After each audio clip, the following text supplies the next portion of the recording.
Hey, thanks for joining us at Mums at the Table. I'm sitting with Dr. Simone. We are going to talk about babies with colic. Colicky babies. Colicky babies, babies who cry and we don't necessarily know why. Yes. And sometimes that can be at a certain time of day, and sometimes whatever you try and do. I thought that was just normal, just having a baby cry.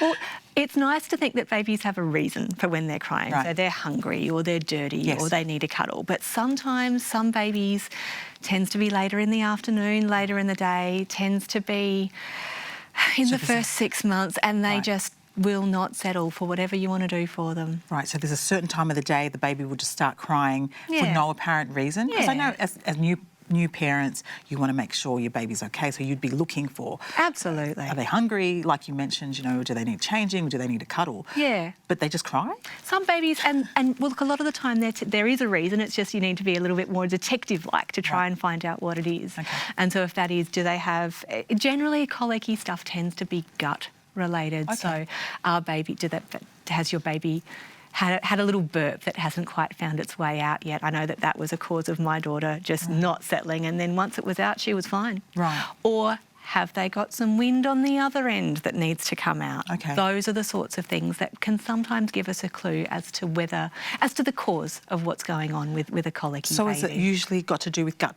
For the most part, issues? Yeah, absolutely. For why a baby would develop colic? Absolutely. Okay. Some of the things that we can try and do to help when bubs have colic, cuddles are good. Right. Sometimes feeding a baby helps, but keep the feeds small, because if their guts are a little bit irritated, then having a smaller amount of milk in there will really help in terms of, other than otherwise having a larger volume and stretching things out and making things a little bit more unpleasant for the bub. Also be really diligent about burping and making sure that you get every single last one of those burps I know. up. When you're so tired and you're feeding your baby and then you've got a burp, it's like a whole different process. And it takes another... It adds another half hour or something like that. It does. So make sure you burp your baby. And the other thing that can be really useful in terms of releasing wind at the other end is like bicycle kicks and those sorts of things for the legs, where you have baby on their back, and you just cycle their legs to try and help the wind come out. I know one of my friends used to practice rubbing the baby's tummy. Yep, that can be helpful as well. Right. Absolutely. So it's just all about relieving that gas. Yeah.